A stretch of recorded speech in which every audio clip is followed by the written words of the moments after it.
Las misericordias de Dios se renuevan cada mañana. Su voluntad es buena, agradable y perfecta. Bienvenidos a una nueva emisión de Vidas con Propósito, para volver a vivir. Algunos dicen que ellos perdonan pero no olvidan. Menos mal que Dios perdona y olvida, sino que sería de nosotros. Hola, buenos días, bienvenidos a Vidas con Propósito, para volver a vivir. Les habla Oscar Plata. Hoy continuamos con la serie La compasión de Jesús y compartiremos la segunda parte del tema La compasión de Jesús lo llevó a perdonar. Tú nos creaste con un propósito, para tu nombre glorificar. Y hoy, como costumbre, está con nosotros el pastor Ángelo Becerra, pastor de la comunidad Vida con Propósito, Iglesia de las Asambleas de Dios de Colombia, quien responderá a este tema. También nos acompaña Beatriz Cifuentes, líder de la iglesia. Buenos días, Beatriz. Buenos días, Oscar. Muy buenos días a todos nuestros oyentes de Vidas con Propósito y les damos las gracias por permitirnos llegar a sus vidas por medio de este espacio. Y hasta aquí hemos visto que lo primero a entender con respecto al perdón de Dios es que es dado por su compasión y su misericordia. Y la primera verdad a reconocer es que el perdón de Dios es el mayor regalo que podemos recibir. Pastor Ángelo, buenos días. ¿Cuál es la segunda verdad a guardar en nuestro corazón acerca del perdón de Dios? Muy buenos días, Beatriz, Oscar y a todos nuestros oyentes. La segunda verdad a entender y a guardar en nuestro corazón con respecto al perdón de Dios es esta. El perdón es la apertura a una nueva vida. Obviamente el perdón de Dios, ¿no? Cuando Dios nos perdona, empezamos una nueva vida. Juan 5:24 dice, está hablando aquí Jesús: ciertamente les aseguro que el que oye mi palabra y cree al que me envió, tiene vida eterna y no será juzgado, sino que ha pasado de la muerte a la vida. Vea, cuando Dios perdona en Jesús a alguien, a cualquier persona, hay un cambio de estado en esa persona. Según el Señor, se pasa de muerte a vida, se pasa de condenación eterna a vida eterna. Pero esa vida pues tiene una característica muy hermosa y es esta: nosotros empezamos a tener una relación filial con Dios. Dios empieza a ser nuestro Padre, lo dice Primera de Juan 3:1. Fíjense qué gran amor nos ha dado el Padre, que se nos llame hijo de Dios, y lo somos. El mundo no nos conoce precisamente porque no lo conoció a Él. Hebreos 2:11 dice: tanto el que santifica como los que son santificados tienen un mismo origen, por lo cual Jesús no se avergüenza de llamarlos hermanos. Romanos 8:29 dice: porque a los que Dios conoció de antemano también los predestinó a ser transformados según la imagen de su Hijo, para que Él sea el primogénito entre muchos hermanos. Y Juan 16:26-27 dice: en aquel día pedirán en mi nombre, y no digo que voy a rogar por ustedes al Padre, ya que el Padre mismo los ama, porque me han amado y han creído que yo he venido de parte de Dios. Así que es una nueva vida que iniciamos cuando el Señor nos perdona en Cristo Jesús, pasamos a ser sus hijos. Por consiguiente, heredamos las promesas, Dios nos va a corregir. Hay un cambio total en la vida de aquel que ha sido perdonado por Dios. Pastor Ángelo, ¿en qué consiste la nueva vida que Dios nos da? Bueno, Betty, aparte de lo que hemos dicho, podemos decir que cuando alguien es perdonado a causa de que se arrepintió y se volvió a Cristo, entonces pues Dios se convierte en el mismísimo Padre de esa persona. ¿Por qué? Porque pone en esa persona su Espíritu Santo como un sello de amor en esa nueva relación. Primera de Juan 4:13 dice: ¿cómo sabemos que permanecemos en Él y que Él permanece en nosotros?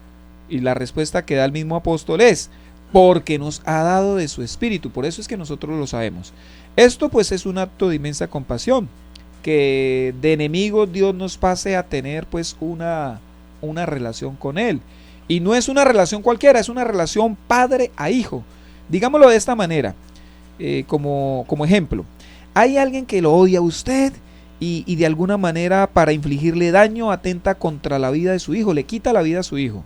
Pero en lugar de usted llevarlo a un juicio, usted decide perdonarlo, lo lleva a vivir a su propia casa, lo hace sentar allá en la mesa, lo incluye en su testamento. Pues Dios el Padre hizo esto por los que nos hemos vuelto a Él y obviamente ha hecho mucho más. ¿Esta verdad de la compasión de Dios se refleja solo en el Nuevo Testamento? ¿O No, también lo vemos en el Antiguo Testamento? no solo en el Nuevo, también en el Antiguo. Hay un pasaje en el Antiguo Testamento que refleja fielmente lo que el Señor hizo por nosotros, teniéndonos tal compasión. Voy a leer segundo libro de Samuel, capítulo 9, versículos 1 al 13, dice así: el rey David averiguó si había alguien de la familia de Saúl a quien pudiera beneficiar en memoria de Jonatán. Como la familia de Saúl había tenido un administrador que se llamaba Siba, mandaron a llamarlo. Cuando Siba se presentó ante David, este le preguntó: ¿tú eres Siba? A las órdenes de su majestad, respondió. ¿No queda nadie de la familia de Saúl a quien yo pueda beneficiar en el nombre de Dios?, vuelve a preguntar el rey. Sí, su majestad, todavía le queda a Jonatán un hijo que está tullido de ambos pies, le respondió Siba. ¿Y dónde está? En Lodebar, vive en casa de Maquir, hijo de Amiel. Entonces el rey David mandó a buscarlo a casa de Maquir, hijo de Amiel, en Lodebar. Cuando Mefiboset, que era hijo de Jonatán y nieto de Saúl, estuvo en presencia de David, se inclinó ante él rostro en tierra. ¿Tú eres Mefiboset?, le preguntó David. A las órdenes de su majestad, respondió. No temas, pues en memoria de tu padre Jonatán he decidido beneficiarte. Voy a devolverte todas las tierras que pertenecían a tu abuelo Saúl, y de ahora en adelante tú te sentarás a mi mesa. Mefiboset se inclinó y dijo: ¿y quién es este siervo suyo para que su majestad se fije en él? Si no valgo más que un perro muerto. Pero David llamó a Siba, el administrador de Saúl, y le dijo: todo lo que pertenecía a tu amo Saúl y a su familia se lo entrego a su nieto Mefiboset.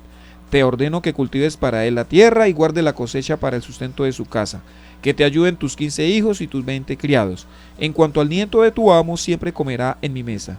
Yo estoy para servir a su majestad, haré todo lo que su majestad me mande, respondió Siba.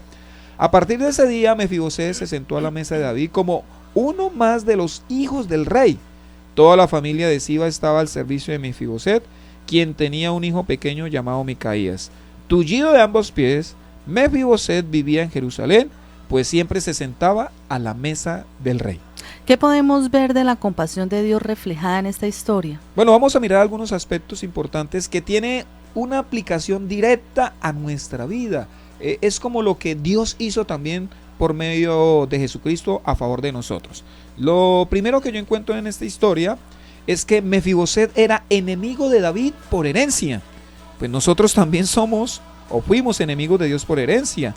Nuestros pecados nos acusaban delante de Dios. Lo segundo es que Mefiboset era tullido de ambos pies. ¿Eso qué quiere decir? Lo que quiere decir es que así Mefiboset quisiera acercarse al rey a implorar su perdón, su misericordia, su discapacidad pues no se lo permitía. Fue el rey el que tomó la iniciativa de acercarse a Mefiboset para extenderle su compasión. De igual modo, a causa de nuestro pecado, pues nosotros también estábamos discapacitados para acercarnos al Rey de Reyes y Señor de Señores. Pero ¿qué hizo el Rey de Reyes y Señor de Señores Jesucristo? Tomó la iniciativa y vino y nos buscó. Lo tercero que veo es que Mefiboset vivía en Lodebar. En hebreo, esta palabra Lodebar literalmente significa lugar sin pastos, tierra árida, tierra hostil y seca, donde no crece la hierba, donde no hay fruto. Pues era un lugar inhóspito donde terminaban los endeudados, los despojados, los perseguidos, los abusados, los golpeados por la vida. Ese es el mundo. Lodebar es tipo del mundo, es símbolo del mundo, es símbolo del sistema que nos tenía prisioneros y a donde el Señor fue a rescatarnos para llevarnos a su palacio, a tener una nueva vida con Él. Y lo cuarto que veo en esta historia es que Mefiboset estaba condenado a morir en la ruina. Pues como enemigo de la dinastía de David, Mefiboset no tenía ninguna posibilidad de surgir, de progresar, de salir adelante, pero la compasión de David le devolvió las riquezas de su abuelo y lo hizo sentar en su propia mesa. Mefiboset se sentaba con los demás príncipes de Israel, con los hijos del rey. Lo mismo hizo el Señor por nosotros. Sin Él, nosotros seríamos los más arruinados del universo. Estamos en Vidas con Propósito en el dial 1020 AM de Radio Primavera. La compasión de Jesús lo llevó a perdonar. Estimado oyente, Hasta aquí hemos visto que el perdón de Dios es dado hacia los pecadores por pura compasión, compasión que no merecemos, compasión que no podemos exigir, compasión que no podemos comprar ni canjear por nada. Y también hemos revisado dos verdades bíblicas acerca del perdón de Dios. El perdón de Dios es el mejor y más grande regalo que podamos recibir de Él. Y lo segundo es que el perdón de Dios es la puerta abierta a una nueva vida. Pastor Ángelo, ¿qué otra verdad debemos entender acerca del perdón de Dios? Tercera verdad, el perdón de Dios es el poder que nos capacita para abandonar el pecado. Quiero repetirlo. El perdón de Dios es el poder que nos capacita para abandonar el pecado. Y retomo la historia que iniciamos hace 2 días atrás. Entonces él se incorporó y le preguntó: mujer, ¿dónde están? ¿Ya nadie te condena? Nadie, Señor. Tampoco yo te condeno. Algunos pareciera que leyeran hasta ahí, pero no leen lo que siguió diciendo Jesús. Ahora vete y no vuelvas a pecar. Yo no sé si usted lo crea, pero yo sí lo creo, estimado oyente, que esta mujer jamás volvió al adulterio. Es que un encuentro legítimo con el perdón de Jesús capacita al pecador arrepentido para abandonar su pecado. Es el perdón de Dios lo que ha facultado a millones de personas a dejar su maldad y su pecado. Es el perdón lo que lava el corazón ennegrecido y lo vuelve completamente limpio. Y yo hago una pregunta: ¿y un corazón limpio para qué querrá volverse a ensuciar? Yo creo que no. Entonces, el perdón de Dios es ese poder que nos da la capacidad de dejar el pecado, de abandonar ese pecado que antes amábamos. Pastor Ángelo, hay cristianos que le pidieron perdón a Dios por sus pecados y debido a la gravedad de ellos piensan que Dios no los ha perdonado. ¿Qué les diría? Bueno, hablando de pecados muy grotescos, muy serios, muy graves, a los Corintios el apóstol Pablo les dice lo siguiente. Primera a los Corintios 6 del 9 al 11. ¿No saben que los malvados no heredarán el reino de Dios? No se dejen engañar, ni los fornicarios, ni los idólatras, ni los adúlteros, ni los sodomitas, ni los pervertidos sexuales, ni los ladrones, ni los avaros, ni los borrachos, ni los calumniadores, ni los estafadores heredarán el reino de Dios. Sigue diciendo el 11. Y eso eran algunos de ustedes, pero ya han sido lavados, ya han sido santificados, ya han sido justificados en el nombre del Señor Jesucristo y por el Espíritu de nuestro Dios. Vea, esta verdad que Dios nos ha revelado por medio de su palabra, pues debería llenar de seguridad y de alegría a todo aquel que de verdad le haya pedido perdón a Dios por medio de Jesucristo. Si en verdad yo me he arrepentido, entonces Dios me perdonó, no importando la gravedad de mi pecado. Entendemos por este pasaje que en los Corintios habían, aquí el listado son 10, ¿no? 10 pecados gravísimos, ¿cierto? Incluye el homosexualismo también. Incluye homosexualismo, perversión sexual, incluye adulterio, incluye estafa. Son pecados graves, no vamos a decir que son pecados pequeños. Y bueno, no quiero ahorita hablar de distinción de pecados, pero son pecados muy graves. Y Pablo le dice a los Corintios: el Señor les perdonó porque el Señor los lavó, el Señor los justificó, el Señor limpió esos pecados. La pregunta que que posiblemente muchos están haciendo en este momento es: ¿por qué, si sé que he sido verdaderamente perdonado, aún sigo pecando? Bueno, yo creo que este pasaje de la Escritura nos puede ayudar y nos va a dar un poco más de amplitud. Juan 13 del 3 al 11. ¿Sabía Jesús que el Padre había puesto todas las cosas bajo su dominio y que había salido de Dios y él volvía? Así que se levantó de la mesa, se quitó el manto y se ató una toalla a la cintura. Luego echó agua en un recipiente y comenzó a lavarle los pies a sus discípulos y a secárselos con la toalla que llevaba a la cintura. Cuando llegó a Simón Pedro, este le dijo: ¿y tú, Señor, me vas a lavar los pies a mí? Ahora no entiende lo que estoy haciendo, le respondió Jesús, pero lo entenderás más tarde. No, protestó Pedro, jamás me lavará los pies. Si no te lavo los pies, no tendrás parte conmigo. Entonces, Señor, no solo los pies, sino también las manos y la cabeza, pero siempre exagerado, ¿no? Versículo 10. El que ya se ha bañado no necesita lavarse más que los pies, le contestó Jesús, pues ya todo su cuerpo está limpio, y ustedes ya están limpios, aunque no todos. Jesús sabía quién lo iba a traicionar y por eso dijo que no todos estaban limpios. ¿Qué nos enseña este pasaje? Vea Betty, este pasaje nos enseña que hay dos tipos de limpieza. Número uno, la limpieza definitiva. Esta limpieza se da cuando alguien hace de Jesucristo su Señor, cree en el sacrificio de Cristo y vive para agradarle a Él. Son los auténticos discípulos de Jesús, ¿sí? Cuando alguien decide seguir a Jesús de todo corazón, le da la espalda a su pecado, hace de Jesucristo su Señor, entonces en esa persona ocurrió la limpieza definitiva. Pero hay otro tipo de limpieza, y es la limpieza de mantenimiento, así la llamo yo. Esta limpieza es la que hace el Señor a través del agua de su palabra, para corregirnos en aquellos pecados propios del trasegar de la vida cristiana. Lo que les quiero decir, mis estimados oyentes, con esto, es que hay un momento crucial donde alguien es lavado definitivamente de sus pecados. Ese es el momento en que alguien se encuentra con Cristo. Yo recuerdo que el predicador, el pastor Paul Washer, dice que es imposible que alguien se encuentre con Cristo y que no haya evidencias de dicho encuentro. Él dice que eso es como si alguien fuera atropellado, arrollado por una tractomula y se levantara como si nada, sin un rasguño, sin moretones, sin fracturas, sin contusiones. Eso pues sería imposible.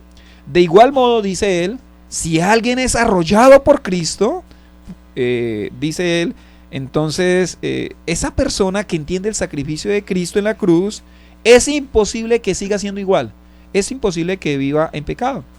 Pero tal persona, por continuar viviendo en este mundo y en su mismo cuerpo terrenal, pues eventualmente se va a ensuciar los pies, como dijo Jesús. Como cuando nosotros caminamos por las calles polvorientas, es imposible que el polvo pues no se nos pegue al calzado. ¿Qué clase de limpieza necesitamos en esos momentos? No limpieza definitiva porque ya estamos limpios, porque ya nos encontramos con Cristo. Necesitamos limpieza de mantenimiento. Quien ha sido lavado definitivamente, entonces no ama el pecado, sino que lo aborrece, lo rechaza.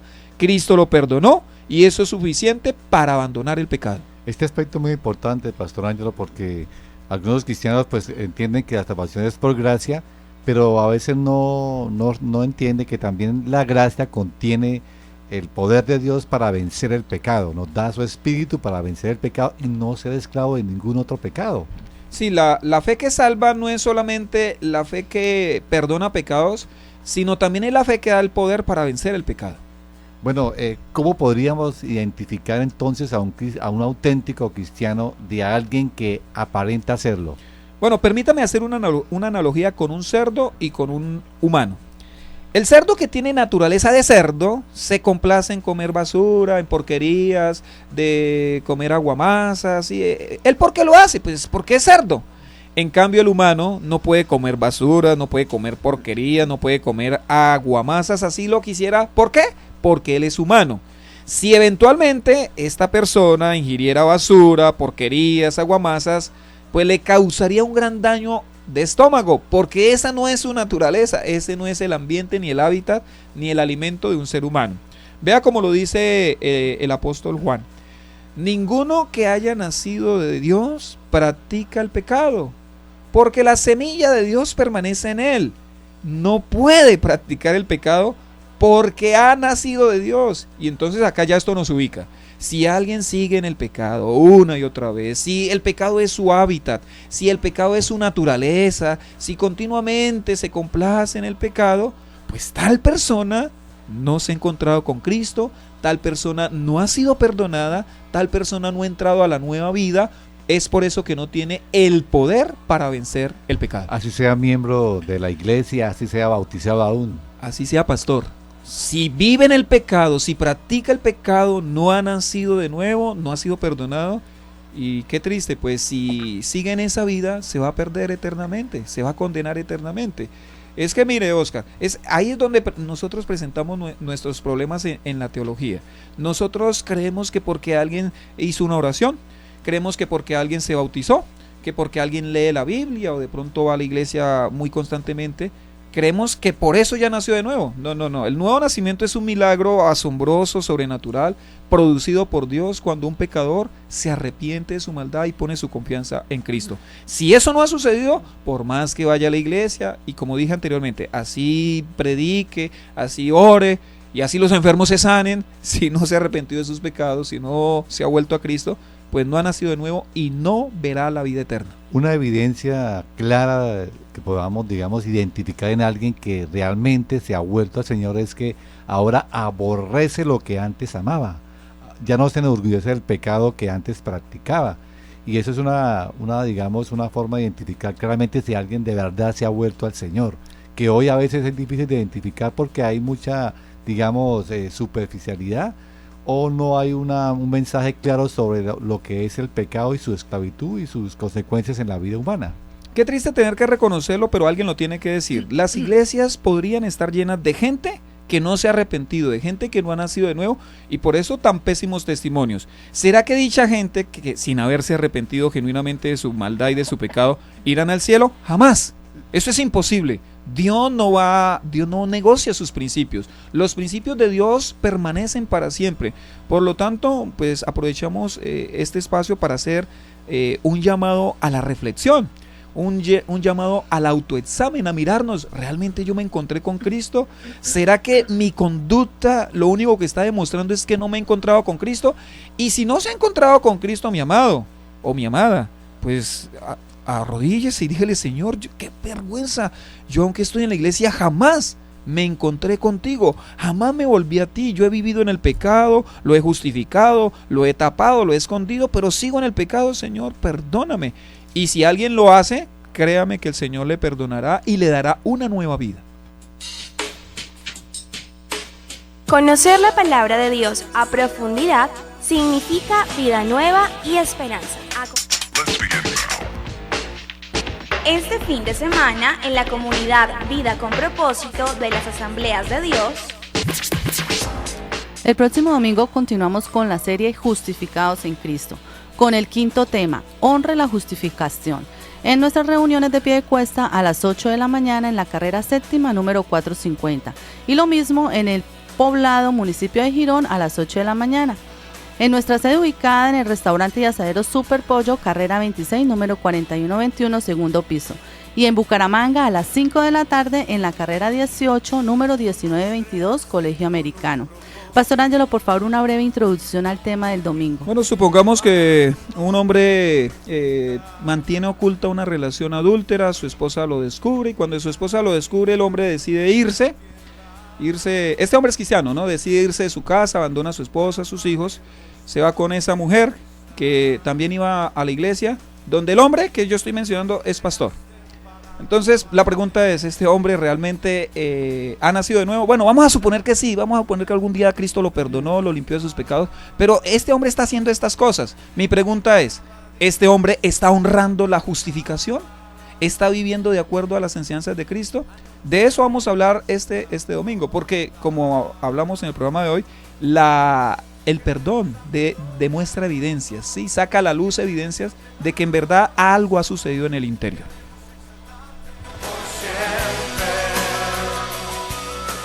Apreciado oyente, si desea comunicarse con nosotros, nos puede llamar al teléfono 316-404-3113, 316-404-3113. También nos puede escribir cualquier comentario, sugerencia al correo electrónico comunidadvidaconpropósito@gmail.com o en Facebook en el muro de Vidas con Propósito. Recuerde que usted también puede escuchar estos programas en cualquier horario ingresando a nuestro canal en YouTube, colocando en el buscador de esta página Comunidad Vida con Propósito. Allí encontrará muchos de los temas que hemos compartido en este espacio. Así que, querido oyente, nos vemos el próximo lunes a esta misma hora. Gracias por escucharnos. Les deseamos que pasen un fin de semana muy feliz.